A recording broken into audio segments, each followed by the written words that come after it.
Dice este texto que toda potestad le fue dada al Señor. Y yo quiero decirle que entonces hay un cambio drástico del viernes al domingo. El cambio fue del Señor Jesús, que le vimos en ese viernes como el varón de dolores, experimentado en quebranto, en esa crucifixión tan atroz y tan cruel, y ahora le vemos a Él como el Curios. ¿Qué es el Curios? El Señor, ¿sí? Señor sobre todo, por sobre todas las cosas, ¿sí? Y obviamente esto es cuando se da la resurrección. Es asombroso este cambio. Antes de su pasión, sus discípulos lo conocían y lo conocían muy bien. Todos podían distinguirle a lo lejos su voz, su forma de actuar, etcétera. Le conocían como el Hijo de Dios hombre, vestido con esa túnica que ocupaban la mayor parte de las personas, pues que no eran de clase baja. Le llevamos una túnica de campesino que era cosida de arriba a abajo con un solo corte que sí conocemos de los judíos, y estaba allí antes de la resurrección. Pero después de la resurrección, ¿qué pasó con sus discípulos? Parece que hay un cambio tan drástico que ellos no le distinguen tan fácilmente, ¿cierto o no? Cuando Él se presenta a ellos ¿qué hacen? ¿Lo reconocen rápidamente? Dudan. Bueno, no recuerda aquel que le dijo hasta que no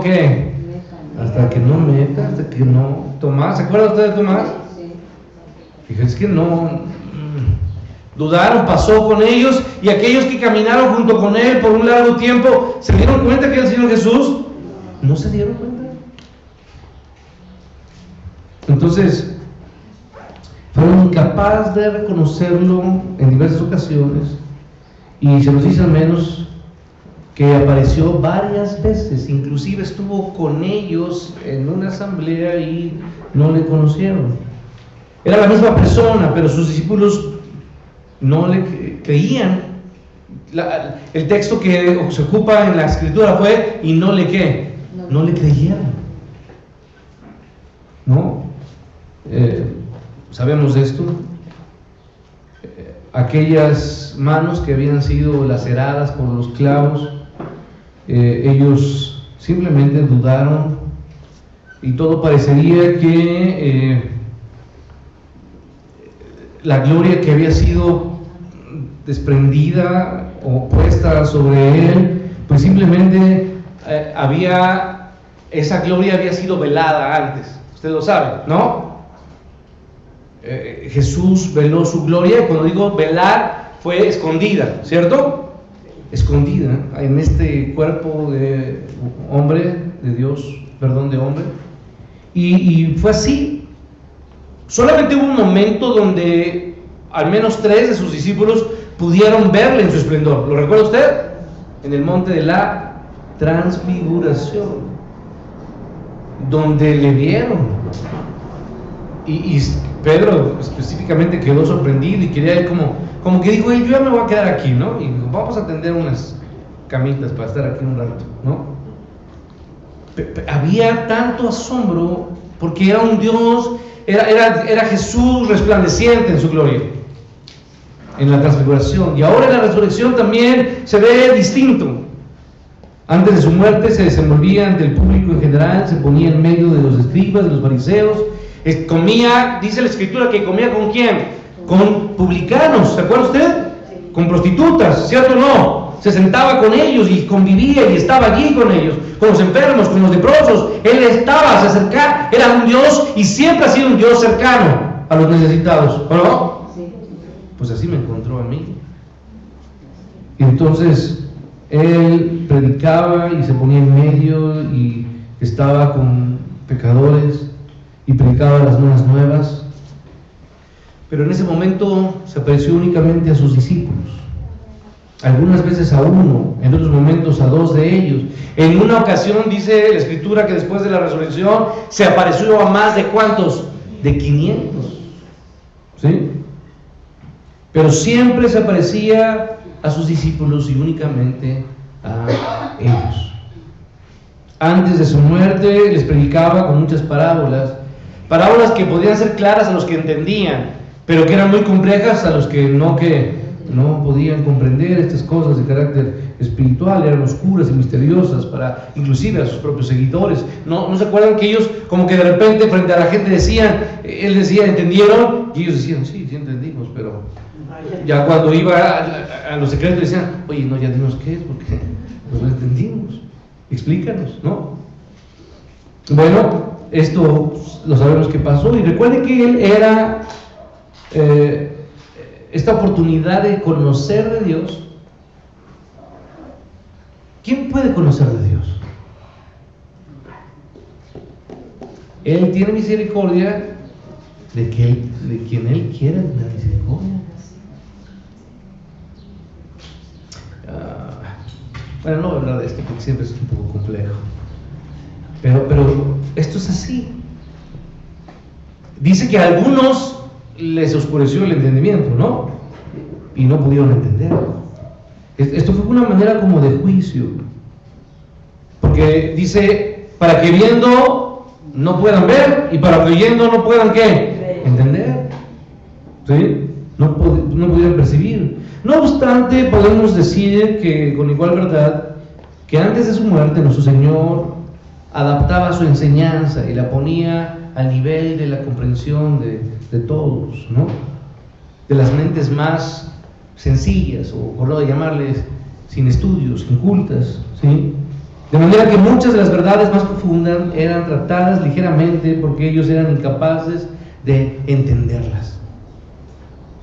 Ahora, Jesús escondió el resplandor, el brillo obviamente de su verdad hasta un momento. Usted sabe que antes de la crucifixión muchas veces la gente quiso revelar quién era Él, ¿cierto o no? Sí. Y sin embargo Él les dijo que guarden silencio, no digan, ¿sí? Inclusive cuando los demonios lo llamaron como Él tenía que ser llamado y lo reconocieron como Dios, Él también les pidió que callaran. Pero después, o en el momento de la crucifixión, vino la revelación completa. Él se dio a conocer como lo que era, el Hijo de ¿quién? De Dios. Y fue allí, pero después de su resurrección ya no habló más de parábolas. A ver, alguien que me busque cuántas parábolas Jesús habló después de la resurrección. Ni una sola. No hay ni una sola parábola después de la resurrección, sino que introdujo a sus discípulos en el círculo más íntimo de las doctrinas del reino, y por así decirlo, se mostró a sí mismo cara a cara con ellos. Antes de su muerte, el Señor Jesús estaba siempre con sus seguidores, que conocían incluso los lugares donde Él habituaba estar, o tener ciertos lugares, retirarse a orar. Él tenía sus lugares favoritos, el Señor Jesús. Pero después de esto resucitó y se apareció a ellos en los lugares obviamente más extraños para ellos. ¿Quién de nosotros podría decir dónde permaneció gran parte de esos? Porque ¿cuántos días estuvo el Señor Jesús después de la resurrección? ¿15 minutos y se resubió? ¿Media hora? ¿Un día? ¿2 días? ¿Un fin de semana? ¿Cuántos días? 40 días. 40 días después de la resurrección. Su última aparición después de resucitar es lo que estamos leyendo, Mateo 28. En ese momento, ¿Él qué hizo? Ascendió al Padre. Entonces, Él apareció a sus discípulos en diferentes lugares, y obviamente fue visto en el huerto del Monte de los Olivos, camino de Maús, en el mar de Tiberias, donde estaban sus discípulos, habían regresado ¿a qué? A hacer lo que estaban ¿a qué? Acostumbrados a hacer, pues eran pescadores, se regresaban ¿a qué? A pescar. Y allí estaban en el mar de Tiberias, y Él los esperó a que bajaran de la barca, ¿se acuerda? ¿Y qué hizo con ellos? Se sentó y ¿qué? Comió con ellos. Pusieron el pescado, yo creo que así como las tortillas, lo voltearon, Él, ¿sí? Comió con ellos. No era un espíritu que andaba ahí volando, no. Era un hombre con cuerpo que se alimentó y que comió con ellos. ¿Y a dónde iba después de esas diversas entrevistas? Pues se desaparecía. Dice que cuando iba camino a Maús, que desapareció ¿de qué? De su vista. Estando cerradas las puertas en el aposento alto donde se encontraban solos, Jesús se puso de pronto en medio de ¿quién? De ellos. Y recuerde que también los visitó junto al mar y luego, como les dije, comió con ellos. Sus apariciones fueron extrañas, e igualmente extrañas sus apariciones y sus desapariciones. Todo indicaba que al resucitar a los muertos había experimentado un cambio maravilloso que revelaba algo que en él había estado oculto antes, aunque su identidad era obviamente indisputable. Ahora, mi pregunta es, ¿qué significaba ver a Jesús tal como era ahora que había resucitado? Es el mismo Jesús que estuvo aquí con ellos. Su condición humana real está sentada ahora a la gloria de Dios en el cielo y es susceptible de ser vista por todo ojo y ser oída por todo oído, pero con todo obviamente Él era ahora muy distinto. Si lo hubiéramos visto en su agonía, ¿en dónde? ¿En el huerto? ¿Lo recuerda usted? Dice que su alma estaba muy triste. Estaba allí en el huerto en agonía tremenda y admiramos mucho allí ese dolor y ese sufrimiento y aflicción de nuestro Señor. Pero es importante que meditemos de todo corazón en ese Cristo crucificado, porque fue bien importante para nosotros pensar en Él en ese momento de agonía, porque hemos visto varias escenas. El domingo cuando entró a Jerusalén, ¿se acuerda usted? Y toda la algarabía de toda la gente. Y luego vemos la escena cuando Él está ahí en el templo y su corazón se llena ¿de qué? De enojo, ¿cierto o no? Y voltea las mesas y habla y se enoja porque casa de mi padre es, y han convertido esta casa en cueva de ladrones. Y luego la escena de el jueves por la tarde, Él está hablando con sus discípulos sus últimas palabras allí. Y quien dijo, quien meta conmigo, este es el que me traiciona. ¿Acaso seré yo? Y les daba los ¿qué? Los pies. Y el viernes está allí en la madrugada, llegando el jueves, la madrugada para el viernes de la mañana, es apresado y llega Judas y ¿qué? Le besa. Con un beso me traicionas, ¿lo recuerdan? Y luego los juicios y de un lado para otro con Anás y con ¿qué? Caifás, y luego con Herodes y luego con ¿quién? Con Pilato. Y todo esto que usted conoce, estas escenas que vimos, y luego en ese cuarto, ¿se acuerda usted de ese cuartel con los quiénes? Con los guardias, lo que escuchamos, ¿se acuerda? Y cómo vivió ese momento tan tremendo de insultos, de humillación, de vergüenza. Pero ahora aquí tenemos que gozarnos con el momento más hermoso: ver a Cristo resucitado. Ahora yo quiero que usted sienta lo que siento cuando leo la palabra, cuando estudio la palabra. Siento fuerza, siento deleite en la palabra. Créeme que siempre me cuesta mucho predicar de la resurrección y de estos. Y me cuesta mucho porque leo una cosa y leo otra cosa, y luego por aquí y luego por allá, y a veces soy indeciso de qué puedo compartir. Y se me pasa el tiempo. Y mi esposa siempre me dice, ya duérmete. Y llego aquí y me lleno de emoción, de deleite, en meditar en mi corazón, en pensar en ese Cristo que fue resucitado. En las palabras, cuando dice no, el ángel no está ¿qué? No está aquí, no está aquí. Ha resucitado. Subió al cielo después. Y ahora, hermanos, ¿dónde está nuestro Señor? ¿Dónde está? Sentado a la derecha del Padre. ¿Y qué está haciendo, hermanos? Está descansando un poquito, tomándose un refresquito tranquilo con el calor. ¿Qué está haciendo, hermanos? Está intercediendo por ¿quién? Por ti, por ti, por ti, por mí. Pidiendo para que usted deje de ser tan cabeza dura. Para que entienda.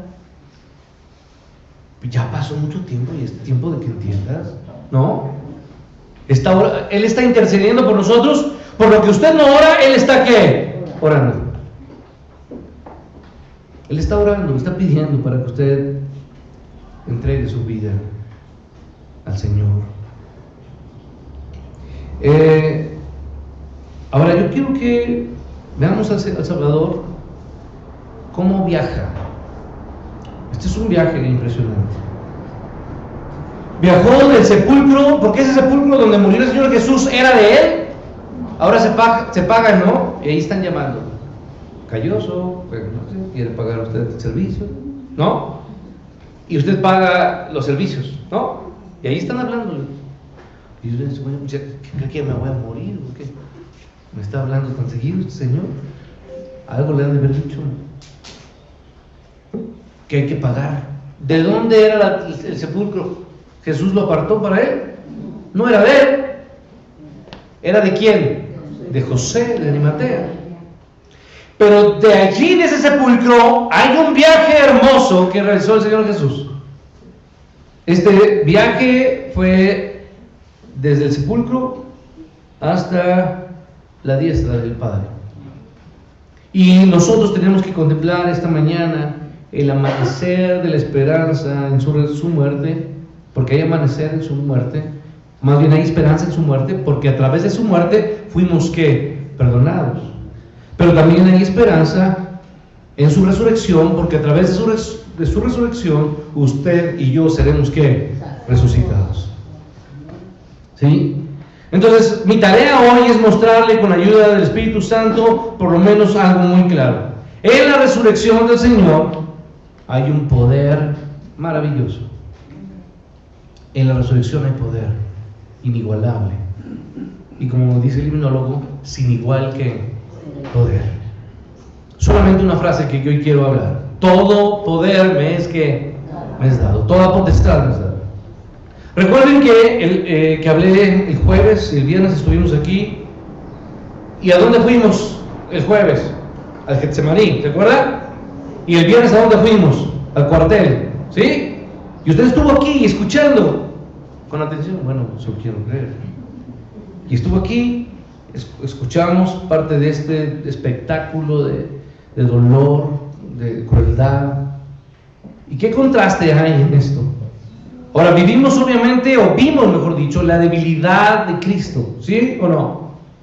Vimos que su debilidad, vimos su desfallecimiento y su condición humana, que fue como ese olivo que es que aplastado, ¿sí? Allí fue aplastado el Señor Jesús.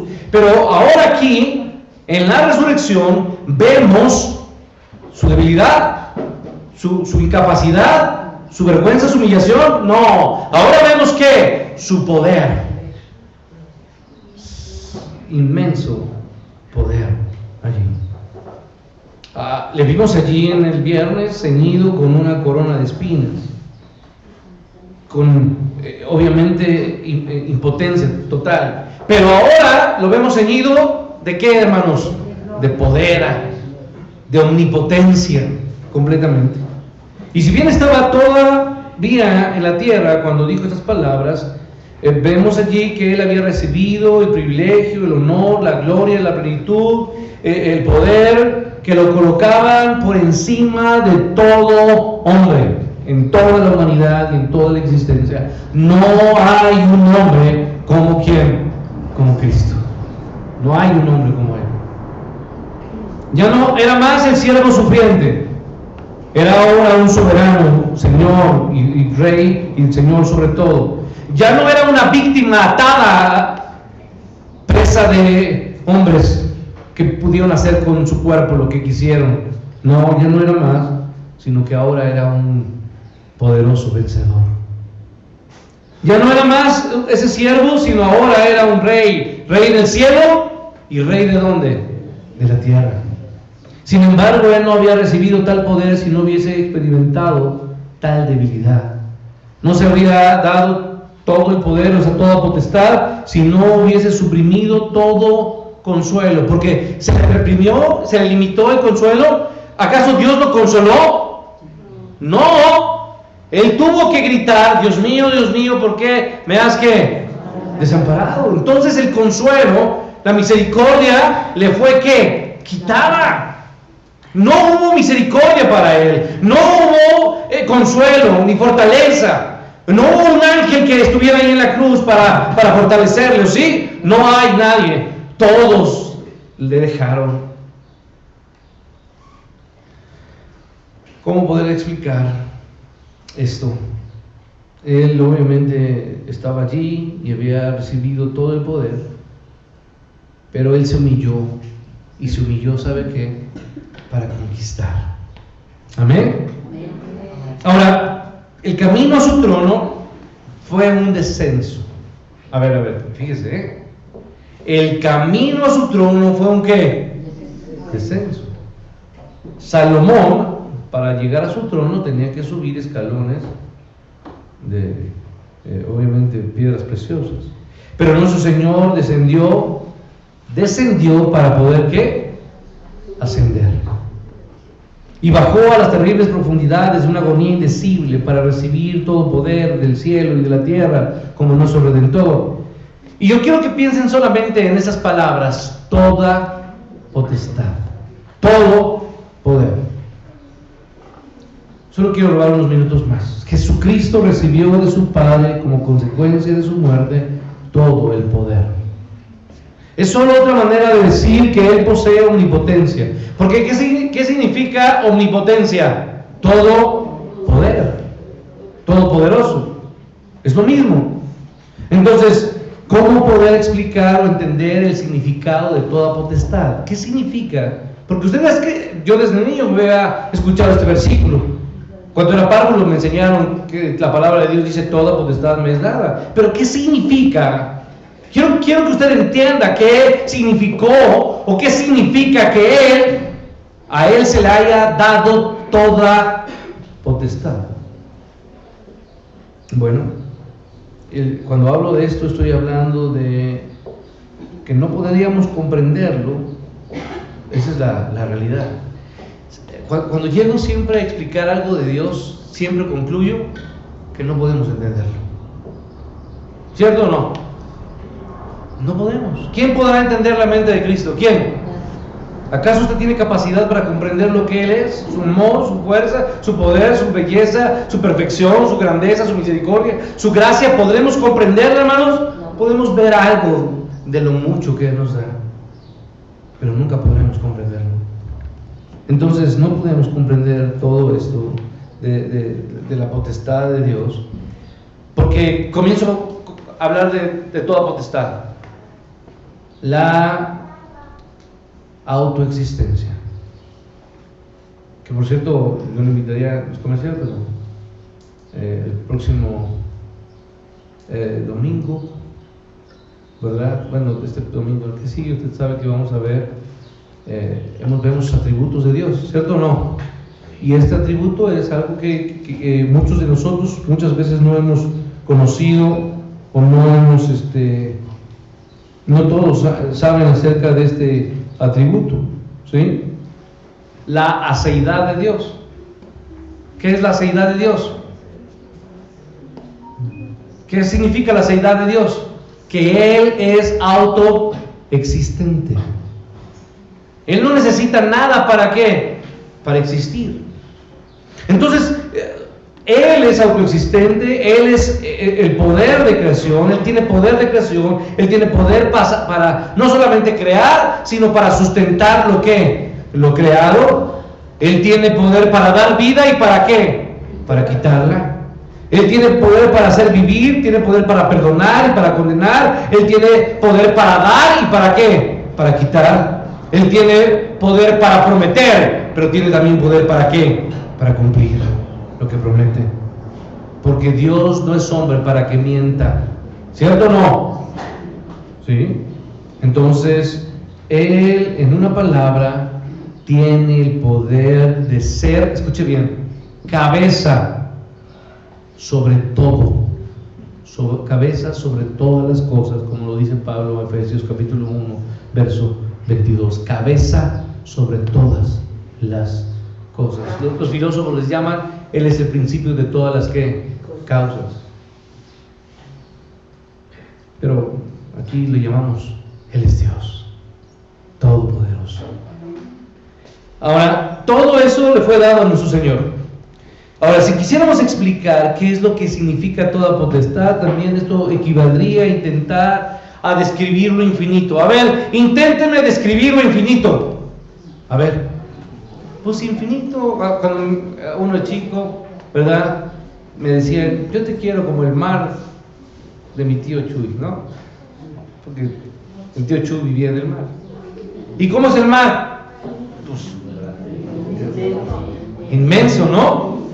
Pero, hermanos, pues el mar, yo creo que algún matemático sí puede calcular. Son como tantos litros. Sí, ¿no hay posibilidad? Sí. Bueno, aquí tenemos un matemático, pero voy a desafiarlo. Pero yo creo que sí se podría hacer eso. Pero describir la infinidad de Dios, la eternidad de Dios, ¿podría hacerse esto, hermanos? Es imposible. Entonces, intentar describir la potestad de Dios es algo que imposible de entender y mucho más difícil de explicar. Entonces ya vamos. No podemos, ¿no?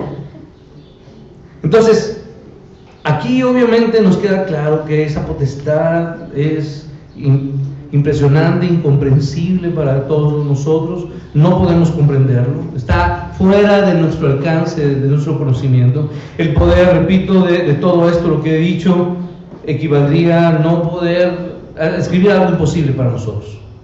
Pero sea lo que sea, la potestad o todo el poder le fue dado al Señor. Todo fue puesto en esas manos. ¿En cuáles manos? En esas manos que fueron, ¿qué, hermanos? Clavadas, ¿cierto? En el madero de la vergüenza. Todo fue conferido a ese corazón que fue atravesado por una lanza, ¿lo recuerdan? Ahora, todo eso fue colocado en su cabeza, como fueron colocadas esas espinas en su frente.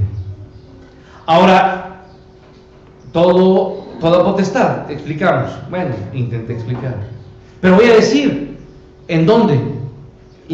Toda potestad les daba ¿en dónde? En el cielo. Y con esto puedo terminar. Quiero que entiendan que Él tiene poder de Dios. ¿Pero por qué tiene el poder de Dios? Pues porque Él es Dios. Y está, obviamente, porque uno diría, ¿y dónde está Dios? ¿Dónde está Dios? Y bueno, alguno que es sencillo, pues está en los cielos, ¿no? Y así de repente ocupamos esas frases, el Señor está en los cielos, ¿no? Pues está en los, ¿pero qué son los cielos? Pues podemos decir, como otros, pues está en todas partes. Sí, Él está en el cielo, por encima. Cuando hablamos del cielo, está por encima de todo, ¿sí? Jesús tiene poder divino, Él puede hacer todo lo que llamaríamos como los antiguos hebreos, Yahvé, ¿sí? Jehová, que no significa otra cosa sino el que es, el que existe, el yo soy. Ese Jehová, nuestro Señor Jesús, puede hacer todo lo que Jehová Dios puede hacer, porque ambos son ¿qué? Omnipotentes, todopoderosos. Y si fuera su voluntad, yo le digo, hermano, si fuera la voluntad del Señor crear otro mundo con su palabra, ¿sabe qué? Si fuera de noche, hoy pudiéramos ver a lo lejos quizá una luz, que es ese planeta o esa estrella que Dios ha creado. Porque las estrellas también nacen, ¿sí sabe de eso? Y mueren, ¿no? Los astros celestes. Uno de los más jóvenes es el sol. qué bueno que todavía está jovencito. ¿Sí? Entonces, ahí está el sol, lleno de fuerza y de poder, y eso fue obra de ¿quién, hermanos? De Dios. Entonces Él simplemente puede adornar el cielo con una o con millares de estrellas. ¿Amén? Eso es el poder de Dios. Y si fuera su voluntad, como dicen los antiguos, hacer de esta tierra o de esta galaxia un pliego de papel o un pergamino, podría enrollarlo todo y guardar, así como por Billy, ¿no? Echar aquí. Y aquí está. Porque yo recuerdo que de niño decía, Dios tiene el mundo entero en sus manos, ¿no? En su poder. Y me imaginaba que Dios tenía aquí lo que éramos nosotros. Y así es. Él tiene capacidad de hacer todo esto. Él tiene el poder que ata las Pleiades, o Pleiades, no sé cómo se tenga que decir, pero usted sabe que este es un conjunto estelar en la constelación de Tauro. Quien sabe un poco de estrellas, creo que conoce un poco de esto. Esas estrellas tan hermosas que están en esa constelación, y poder desatar las estrellas de Orión, obviamente que está él tiene capacidad de mover estrellas y galaxias, y esa, lo que describimos, la osa que mayor y la osa que menor. ¿Sí las enseñaron ahí en la primaria? ¿No? Nunca entendí dónde estaba, pero ahí me decían, sí, ahí está la osa. ¿Sí? Bueno, entonces Dios tiene esta capacidad tan hermosa, y obviamente grupos de ángeles, inmensos ángeles. Ayer, el viernes, decíamos millares de ángeles, miles de ángeles. ¿Qué hacen, hermanos? Día a día, ¿qué hacen? Honran y glorifican y cantan con sus voces y agitan sus ¿qué? Sus alas a la voz del Dios, o más bien a la presencia de Dios. Esto es hermoso, ¿no es hermoso? Impresionante. Usted no lo puede ver, ni yo tampoco, pero me lo imagino. Y estoy seguro que es más grande de lo que mis ojos y mi mente pueden pensar. Así es esto. Pero un día mis ojos lo verán. Es mi esperanza. Entonces, Dios puede hacer cumplir cualquier cosa. Dios puede ordenar a los ángeles, a querubines, a serafines, a esos seres vivientes del trono, y a esos que se hablan en Apocalipsis. ¿Usted lo recuerda? A esos 4 seres que vivientes del Apocalipsis. Allí están, y todos le obedecen incesantemente, inmediatamente a su voz, ¿o no? Todos reaccionan a su voz. Aquel que fue despreciado, desechado entre los hombres, hoy, escuche bien, hoy es el homenaje de todo lo que está en el cielo. Entonces, Él es Señor y tiene potestad. ¿En dónde, hermanos? En el cielo. Todos los seres en el cielo sucumben a su voz, ¿cierto? Estrellas, galaxias, todo en el cielo vasto está sometido a su voluntad. Amén. Así es. Aquel que fue despreciado, hoy es el homenaje de todo. Y dice Pablo a los Romanos 9:5, porque Él es Dios sobre todas las cosas, bendito por los siglos. Pero ahora, toda esa potestad en el cielo se relaciona con la habilidad y poder providencial con el que Dios gobierna en todo el universo. Él sostiene todas las riendas de todas las fuerzas creadas y las impele o las restringe a voluntad, dando fuerza a la ley. ¿A qué tipo de leyes que no entendemos? ¿Usted conoce? ¿Sí o no? A todas las leyes Él les da poder. Él da poder y quita poder a todas las leyes naturales que usted puede entender científicamente o no. Él simplemente da esa habilidad. Ese es ese Dios que vemos allí. Y los antiguos creían que Apolos conducía el carro del sol y guiaba sus corceles de fuego, pero no es así. ¿Quién es el que mueve el mundo entero y el universo? ¿Quién es? Jesús. No le diga Dios, dígale quién. Jesús. Sí, ese es el Dios. No hable de Dios de manera impersonal. Él es nuestro Salvador, Él es nuestro Señor, Jesucristo, hombre. ¿Sí? Entonces, esto es parte de lo que vemos. Él engancha los vientos y pone freno a la tempestad, ¿o no? Y cuando la tempestad está en toda su fuerza, Él simplemente dice, "Shh", ¿y qué? Y se detiene el mar embravecido. Este es el Dios que está en la palabra de Dios. De Él emana el poder del cielo, en el que sustenta y gobierna todo lo que existe. El Padre obviamente ha encomendado, ha dejado todo en las manos de ¿quién? De su Hijo.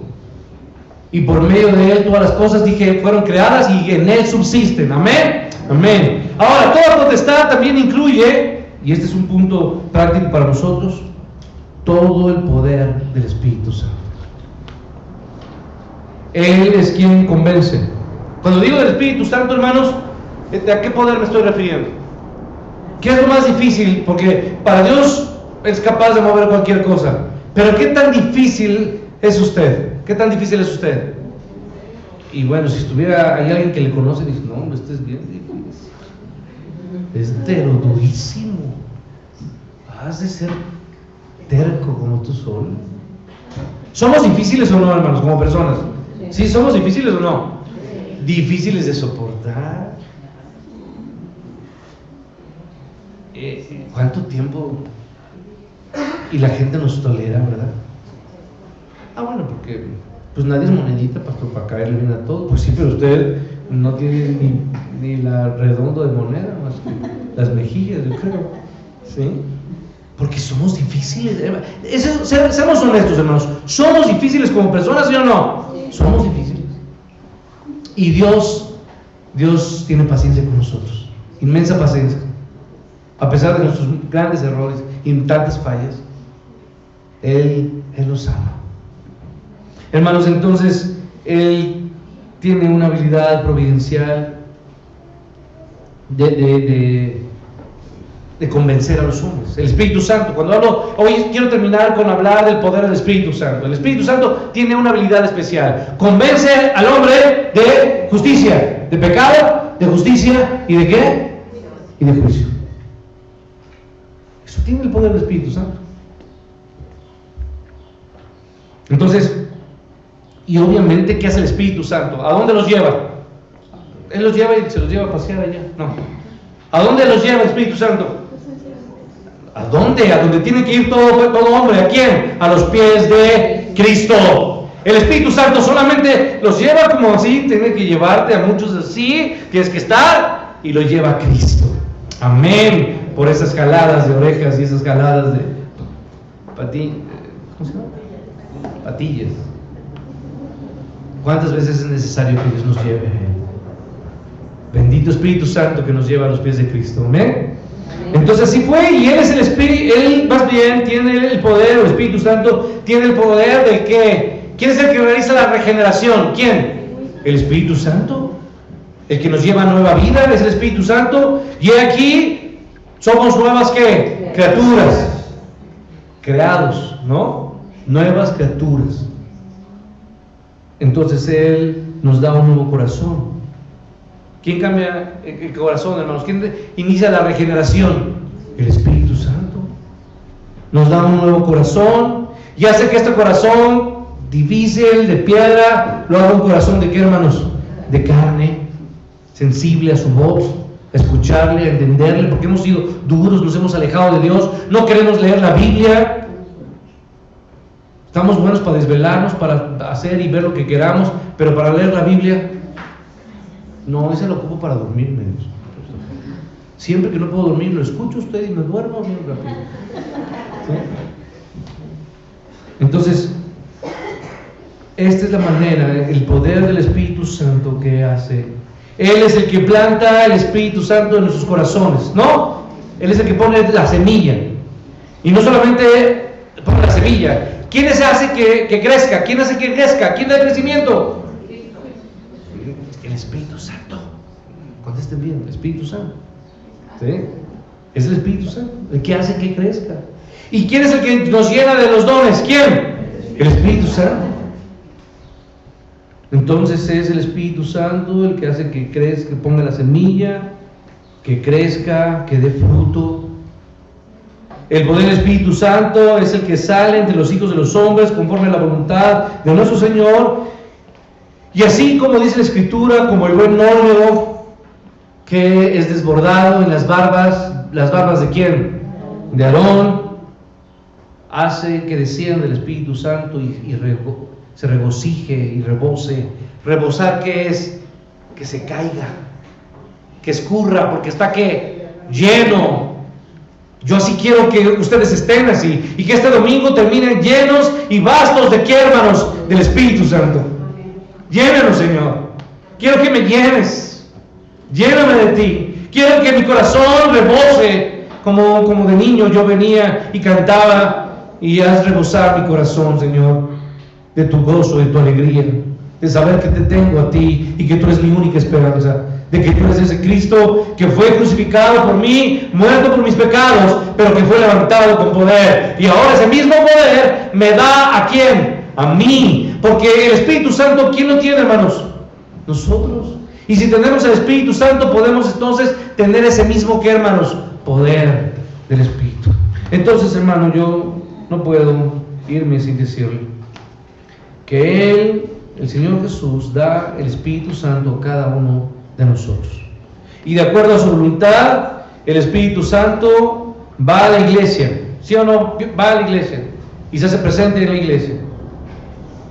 Fíjese, el Espíritu Santo actúa en medio de la iglesia, ¿sí o no? Pero ahora la iglesia tiene que estar, después de que está la iglesia tiene que salir, ¿a dónde, hermanos? Al mundo. ¿Y qué? Y predicar, llenos de qué, hermanos? Del Espíritu Santo.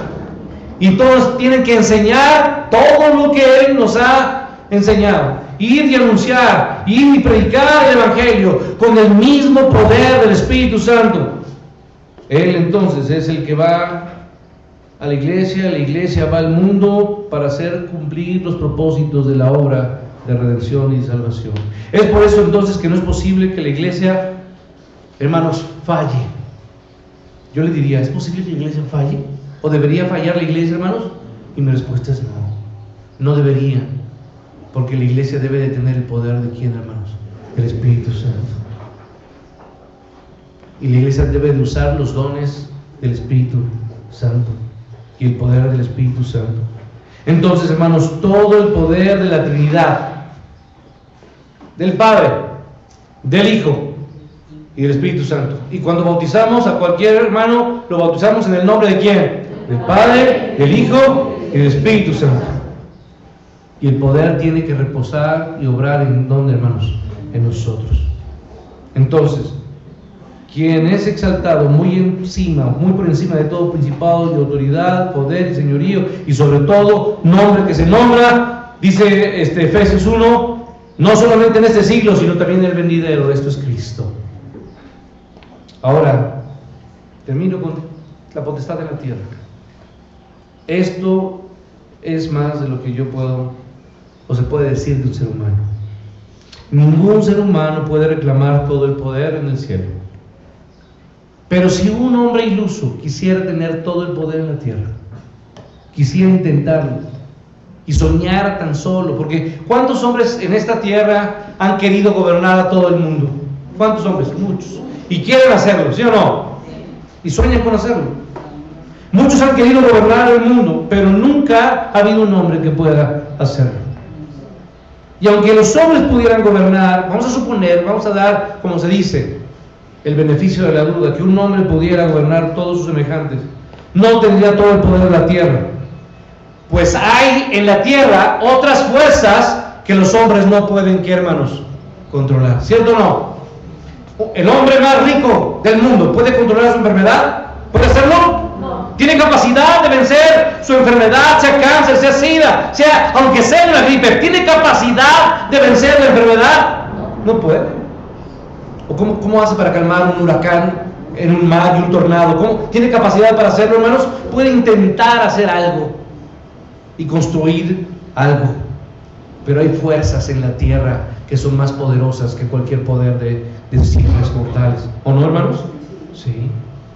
¿O qué se puede hacer ante un temblor, un sismo? ¿Qué se puede hacer, hermanos? Nada. Entonces, hermanos, el rey de Israel, usted recuerda, termino con esta enseñanza. ¿Se acuerda del rey de Israel? cuando estaba Naamán. ¿Sí se acuerda de Naamán o no? Vino para él, para ser sanado con el rey. Y el rey, ¿qué le dijo? ¿Estás loco? ¿Acaso soy Dios tú para curarte? ¿Acaso yo puedo hacer algo por tu enfermedad? Yo no puedo hacer nada, no eres un tonto. Yo soy rey, pero no soy Dios. ¿Sabía el rey quién era o no? Pues sí sabía. Entonces le contestó: soy yo Dios para que mate y dé vida, para que éste envíe a mí a que sane yo a un hombre de lepra. ¿Quién es el único que puede dar sanidad, hermanos? Dios.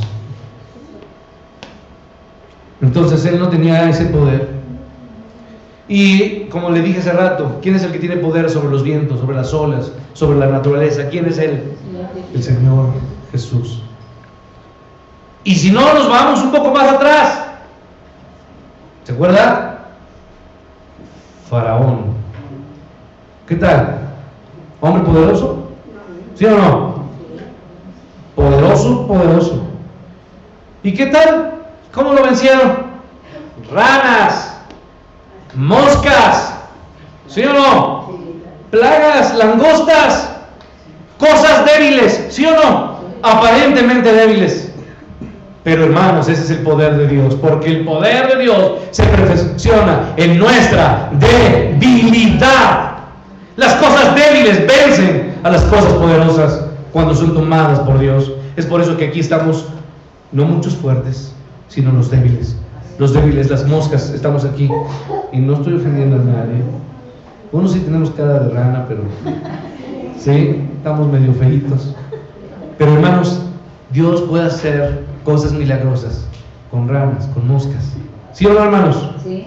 Benditas ranas. Yo quiero ser esa rana. Yo quiero ser ese instrumento débil que Dios ocupe para su gloria. Amén.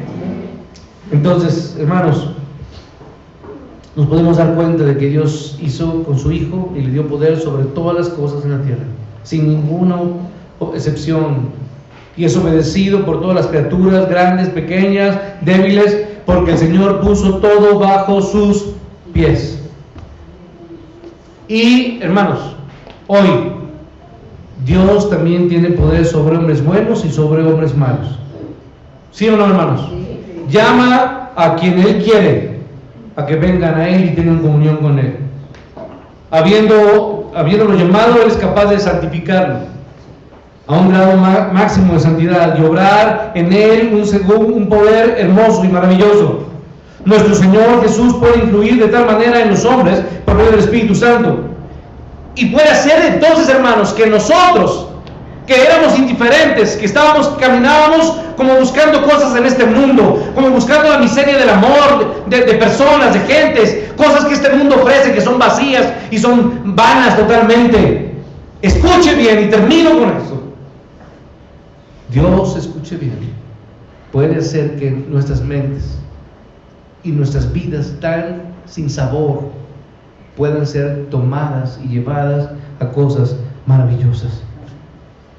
Nuestro Dios puede influir en los hombres por medio de su Espíritu y hacer que seamos impulsados para convertirnos, escuche bien, convertirnos en el fuego de Dios. No un fuego extraño, no, sino el vivo fuego del Espíritu Santo. Dios puede hacer arder hombres y mujeres que sean levantados como antorchas hoy en este mundo que está necesitando tanto de Dios. Puede levantar a niños y jóvenes que están necesitando, a mujeres, a señoritas, para que puedan ser usadas sus vidas para ser entregadas en olor fragante para nuestro Dios. Necesitamos orar entonces. Yo quiero que usted termine este día orando para que Dios levante y líderes. ¿En dónde, hermanos? En su iglesia. Hombres llenos de fe, hombres llenos del Espíritu Santo, que sean portaestandartes. Porque ¿sabe qué hacía el estandarte? ¿En dónde iba el estandarte en una guerra? ¿Iba atrás? El estandarte iba adelante para que todo el mundo pudiera ver en dónde estaba el estandarte y allí todos llegaran. Hoy necesitamos hombres que se paren ¿en dónde? En la brecha. Que se han levantado con el Espíritu Santo y que sean decididos de portar y digan: yo soy un hijo de ¿quién? De Dios. y voy a hablar con toda mi fuerza a todos los que conozca, a todos los que pueda, y me cansaré y me enfermaré, y si es necesario moriré, para que muchos conozcan a Cristo. Hoy lamentablemente son pocos los predicadores que son usados por Dios.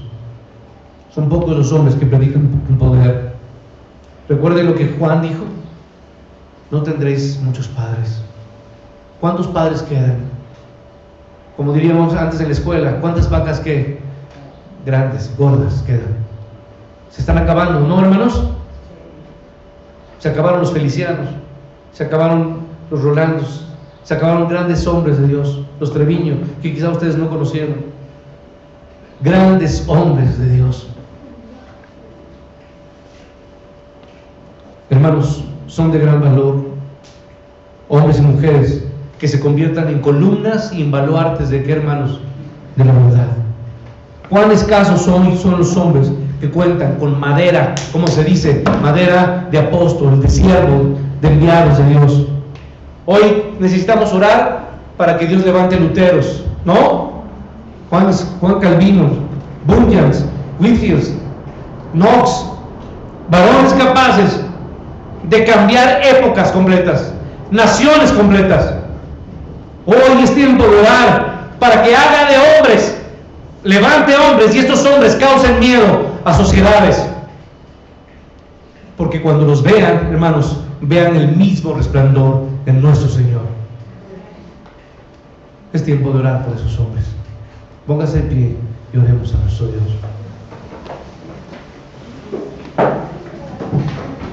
Padre, hoy yo solo quiero pedirte para que tú levantes hombres, mujeres, predicadores, siervos tuyos, llenos del poder de tu Espíritu, hombres que se levanten por tu nombre, por tu causa. Yo te quiero rogar, Padre, para que tú traigas esos hombres. Yo quiero que haya hombres que puedan sustituir a mí y a muchos que no hemos dado el ancho, que no hemos cumplido con lo que tenemos que hacer, Padre.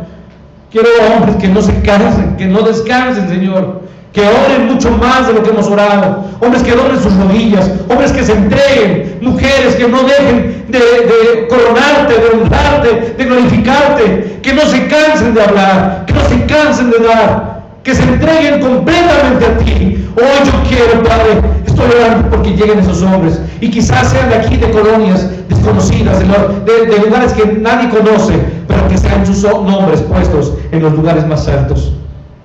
Hoy, Padre, estoy pidiendo por esos hombres que tú harás llegar a tu iglesia. Levanta hombres y mujeres con el poder de Jesucristo